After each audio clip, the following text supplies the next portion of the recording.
Confusion ही create है। एक बहुत बड़ा कन्फ्यूजन क्रिएट।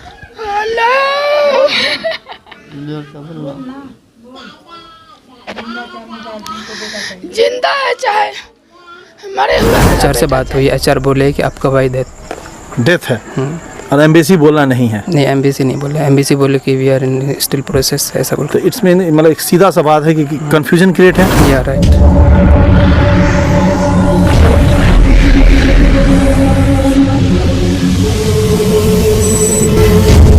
दोस्तों, बिहार एक्टिविस्ट न्यूज़ में आप सभी का स्वागत है।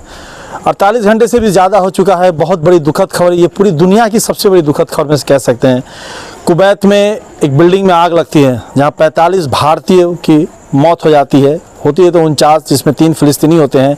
एक की लाश का पहचान नहीं होता। इस वक्त मौजूद हूँ मैं दरभंगा जिला के सदर प्रखंड के भालपट्टी पंचायत के नैना घाट में। यहाँ पे कालू खां जी का घर है। मेरे पीछे 32 वर्षीय कालू खां थे। 7 वर्ष से कुवैत में काम कर रहे थे एक मॉल में। हमारे साथ उनके भाई हैं शाहरुख खां, शाहरुख नाम है इनका। गम तो बांट नहीं सकते हैं, लेकिन कह सकते हैं दुनिया है, जीना तो सबको है। लेकिन बात करेंगे कि अभी तक जैसे हमें खबर मिली कि लाश की कोई टाइमिंग नहीं पता चली है कि जो लाश आज हिंदुस्तान की जो जहाज़ गई थी कुवैत और जो लेके आई है, क्या उनकी ही लाश जो कालू खां की वो उसमें थी या नहीं थी। हमने यहाँ से कई अधिकारियों से बात की, लेकिन कोई कंफर्मेशन नहीं है, क्योंकि ये 2 देशों का मामला है। वहाँ से निकली है कि निकली, यहाँ से वो बात की बात है, हम आगे भी बताते जाएंगे।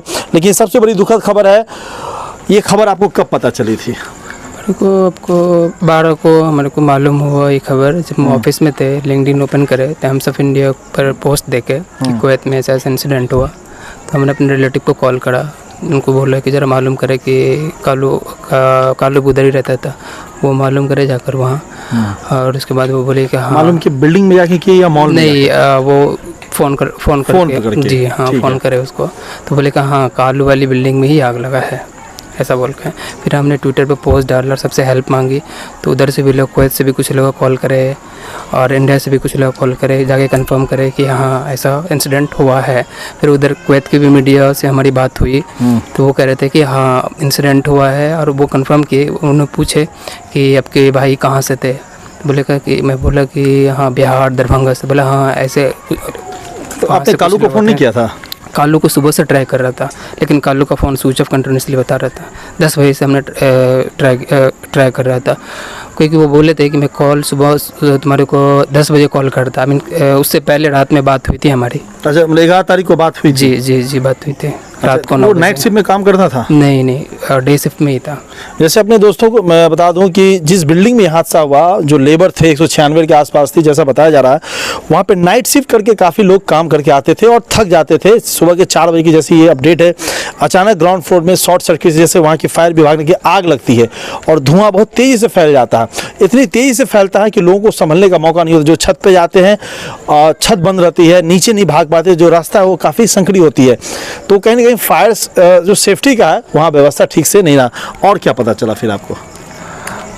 और अभी एमबीसी से बात करें, वो अभी बॉडी को आइडेंटिफाई नहीं कर रहे। और हमारी कल एनडीटीवी से लाइव हुई थी, वहाँ राजपाल त्यागी सर है जो क्लोजली मॉनिटर कर रहे हैं हमारे केस को विद एमबीसी के साथ। उनसे बात हो रही है हमारी, तो वो कह रहे हैं कि still we are not identifying your brother, ऐसा बोल के बोले। यानी जो 45 बॉडी की बात की जाए तो उसमें आइडेंटिफाई नहीं, क्या बॉडी की जल गई है, ऐसी भी है? हाँ, ऐसा कुछ भी पॉसिबिलिटी हो सकता है। और जो 50 लोग घायल उसमें भी नहीं पता चला? नहीं, उसमें भी नहीं, नो इन्फॉर्मेशन बोलकर आ रहा है। हमारे पास जो लिस्ट मिला है उसमें नो इन्फॉर्मेशन है, और गवर्नमेंट ने जो लिस्ट जारी की है उसमें भाई का नाम नहीं है। अच्छा, जो कंपनी है HR है, जी उससे बात हुई है? हाँ, HR से बात हुई। HR बोले कि आपका भाई डेथ है और एम्बेसी बोलना नहीं है? नहीं, एमबीसी नहीं बोले, एमबीसी बोले कि we are in still process, ऐसा बोल। तो इट्स मीन मतलब एक सीधा सा बात है कि कन्फ्यूजन क्रिएट है। या राइट, कन्फ्यूजन ही क्रिएट है। एक बहुत बड़ा कन्फ्यूजन क्रिएट है। अब हम शाहरुख जी से कहेंगे कि हिम्मत रखिए। और ये तो एक जो लोग बाहर जाते हैं, 10 लाख की आबादी वहाँ पे लेबर है, भारत के लोग वहाँ काम करते। कुवैत में 21% की आबादी होगी वहाँ पे। हमारे साथ यहाँ एक समाज सेवी भी हैं और भाकपा माले के नेता भी हैं, पप्पू खान। उनसे बात करेंगे कि भारत सरकार ने 2 लाख और कुछ देर पहले राज्य सरकार ने भी 2 लाख का इनामी की बात की है। लेकिन सबसे बड़ा कन्फ्यूजन है लाश को लेकर के, बॉडी आखिर कहाँ गई कालू खां की। एम्बेसी कहता है हमें पता नहीं, जैसे शाहरुख ने बताया।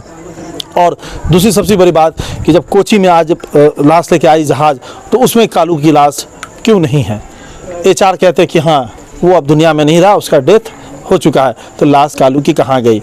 सवाल ये उठता है, यहाँ के लोग, भारत के लोग, बिहार के लोग, लेबर स्टेट तो हम लोग कहलाते ही हैं, 10 लाख की आबादी का लेबर स्टेट है। जिस तरीके से वहाँ रखा गया, FIR की बात सुनने में आया है कि जो मालिक है वो केरल का ही रहने वाला, उस पर FIR की बात सुनने में आया कि वहाँ के मंत्री सब भी जा रहे हैं, भारत सरकार के भी टच में है, पूरी तरह से कोऑर्डिनेशन चल रही है।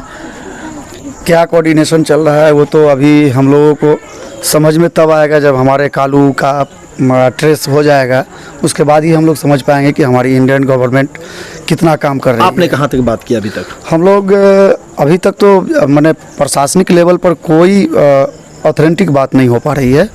और हम लोग कुवैत HR से, जिस कंपनी में कालू काम करता था, लास्ट टाइम हम लोग 6 बजे के आसपास भी बात की है। आज ये हैं? आज 6 बजे शाम के आसपास बात की है, तो उन्होंने कहा कि एक बॉडी मेरे पास अभी अवेलेबल है और 45 अवेलेबल कहाँ है उनके?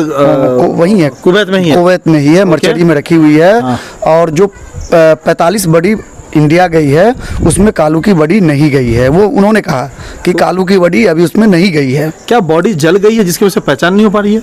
अब ये तो अब वहाँ के लोग या फिर जो लोग एम्बेसी वगैरह के लोग बेहतर बता पाएंगे या प्रशासनिक लोग बेहतर बता पाएंगे, क्योंकि हम लोग तो गांव में हैं। हम लोग इंतज़ार कर रहे हैं कि हमारे मुख्यमंत्री, प्रधानमंत्री या फिर हमारे जो भाया मीडिया, हमारे जिला प्रशासन है, उनके द्वारा हम लोगों को कुछ सूचना मिले। 48 घंटा बीत गया है और परिवार के लोगों को अब तक कोई सूचना नहीं है कि आपके बेटे की लाश मिली या ना मिली, आपका बेटा की लाश भारत आई या ना आई। एक बहुत बड़ा कंफ्यूजन क्रिएट हो चुका है कि कालू की लाश को लेकर के, कि क्या वाकई में कालू जिंदा है या उस दिन कालू वहाँ था या नहीं था, 48 घंटे से भी ज़्यादा समय, या कुछ छुपाया जा रहा है। क्या वहाँ वाकई में 79 आदमी का देहांत हुआ जिसमें भारत के 45 है या और भी है? ये एक बहुत बड़ा सवाल खड़ा हो रहा है। ये मेरे पीछे कालू खां का घर है, ये देख सकते हैं। 7 भाई हैं ये लोग। कालू खां तकरीबन 7 सालों से कुवैत में एक मॉल में लेबर का काम कर रहा है। वाकई में बिहार में जब रोज़गार नहीं मिलता तो आदमी रुख 7 समुंदर पार जाता है, लेकिन ये बहुत बड़ा सवाल ये भी खड़ा होता है कि क्या 7 समुंदर पार जो लोग जाते हैं सही सलामत, कुछ लोग वापस आ पाते हैं, कुछ लोग नहीं आ पाते हैं, वहीं के रह जाते हैं। एक बहुत बड़ा सवाल है। और गांव के लोगों से पता चला है उनका शादी का भी बात चल रहा था, उम्र 32 साल बताया जा रहा है। 5 तारीख को उसका रिटर्निंग टिकट था। 5 जी, इसी जुलाई को 5 जुलाई को रिटर्निंग टिकट था और घर आकर के उसको सर पे सेहरा बांधना था। सेहरा ना बांध करके अब उसकी बॉडी यहाँ हम लोगों के बीच आएगी। पूरे गाँव का जो भालपट्टी यानी 57 से जब हम लोग माली टोला से आए हैं, सब जगह लोग हैं लेकिन खामोश है। ये इलाका एक सदमे में है कि क्या हुआ है कालू के साथ, वो जिंदा है नहीं है। इस कन्फ्यूज़न में पूरे गांव को और पूरे दरभंगा के लोगों को रख दिया है कि कुवैत में कालू के साथ जो हुआ, क्या वो मौत, मतलब वाकई में उनकी मौत हो गई है, वो डेथ है या वो जीवित हैं, एक सवाल खड़ा हो रहा है। और जो मुआवजे की राशि है, भारत सरकार ने सीधे तौर से 2 लाख रुपये मृतक को, 50 रुपये घायलों को, और कुछ देर पहले बिहार के मुख्यमंत्री ने भी 2 लाख रुपये। अभी हम लोग अभी देख रहे थे, प्रेस रिलीज आया है, माननीय मुख्यमंत्री जी का 2 लाख की घोषणा किए हैं और हम लोग इस घोषणा से सहमत नहीं है। हम लोगों की मांग है कि कम से कम 20 लाख रुपया और एक नौकरी मिले पीड़ित परिवार को।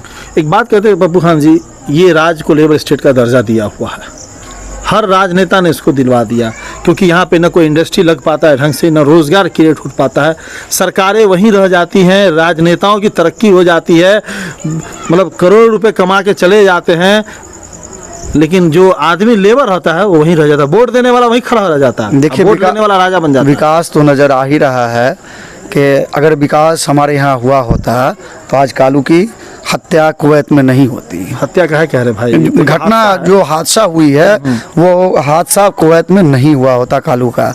आप कर रहे हैं विकास की बात, तो अब ये तो रोजगार की बात, रोजगार की बात और विकास की बात, इससे ज्यादा हाँ ये तो क्लियर कर दिया ना कि यहाँ कितना रोजगार मिल रहा है लोगों को और कितना यहाँ इंडस्ट्री है। ये तो कुवैत की घटना है, लेकिन ऐसी सैकड़ों घटना अपने ही देश के अन्य राज्यों में जो बिहार के लोग जाते हैं, खबर बन के रह जाती है, कभी खबर आती नहीं है। ऐसे तो सैकड़ों हादसे हमेशा हुआ करते होंगे। हमेशा हो रहा है। अगर यहाँ रोजगार मिलता है लोगों को तो क्या शौक था कि 1000-2000 किलोमीटर जाके 7 समुंदर पार जाके अपने घर परिवार को छोड़ के इतनी दूर लोग रहते, और आज घटना हो जाने के बाद उनकी लाश का पता नहीं चल पा रहा है। किसको शौक था? भाई साहब कालू खां देखने में कैसा लड़का था, गांव में उसका कैसा लड़का व्यवहार ठीक था, हम लोग बहुत अच्छे जुड़े हुए थे उससे। अच्छा। और किसी से भी पूछे याद लड़का ठीक था, कभी किसी से छल कपट भी नहीं था। हाँ। और लगभग 2 साल हो गया था उसको गए हुए, 5 जुलाई को आने वाला था। और मुहर्रम बाद शादी भी थी उसकी। मुहर्रम के बाद शादी थी जी। कितना दुखद खबर होगा उस परिवार के साथ भी, उस लड़की के यहाँ भी, उस परिवार के यहाँ भी, कि जो लड़का मुहर्रम के बाद सेहरा बांधने वाला था, पता नहीं खुदा ने क्यों उसके कफन का तकदीर लिख के रख दिया। बड़ी दुख की खबर है। हमारे चैनल के तरफ से हम परिवार को सांत्वना देते हैं और भगवान से प्रार्थना करते हैं उस खुदा परवरदिगार से उसकी आत्मा को शांति दे। बने रहिए बिहार एक्सप्रेस न्यूज़ के साथ।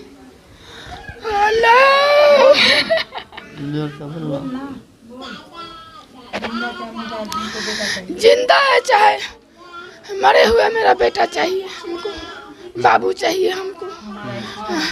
हमारा इच्छा कि हम बाबू को देखे, मरे कौन खिलाएगा, वही मेरा पोलन पालन करने वाले थे। और ये बच्चा को माँ नहीं है, ये बच्चा को भी वही करते थे, सब कुछ पढ़ाई लिखाई हर कुछ करते थे वो बाबू। और छोटा वाला बेटा है, उसको नौकरी दीजिए, हम यही मांग रहे हैं परेशान से। हाँ, सरकार से मांग रहे हैं मुआवजा और भी मांग रहे हैं जी। हैं। क्यों देखिए घर में अकेला कमाने वाला था, अकेले वही कमाने वाला था और कोई नहीं है हमको। एक वही था, वही कमा करके रखा था, वही घर बनाया है। बात कब हुआ था आपका उससे? परसों बात हुआ था। क्या सब बोल रहा था? कुछ नहीं, वो मिस्त्री को भेजा, बोला बउआ बहुत गर्मी है। पहले तो छोटका बेटा का फोन आया तो बोला बहुत गर्मी है, तो भैया फोन नहीं किया, तो नहीं बाबू फोन नहीं किया, तो अच्छा हम कर रहे फोन, तो फोन किया। उसके बाद ने वो फोन काम किया तो बोला कि भाई अम्मी से बात कर, लाइन वाला नहीं पहुँचाया, तो बोला अच्छा ठीक हम करते हैं। बोला मिस्त्री को बोला तो मिस्त्री बोला कि अच्छा ठीक है भाई कल जाएंगे। ऐसे हम गए थे तो आपकी अम्मी 2 बंडल तार दिया हमको, तो 2 बंडल तार में नहीं होगा, 3 बंडल चाहिए। कल देखिए घटना कब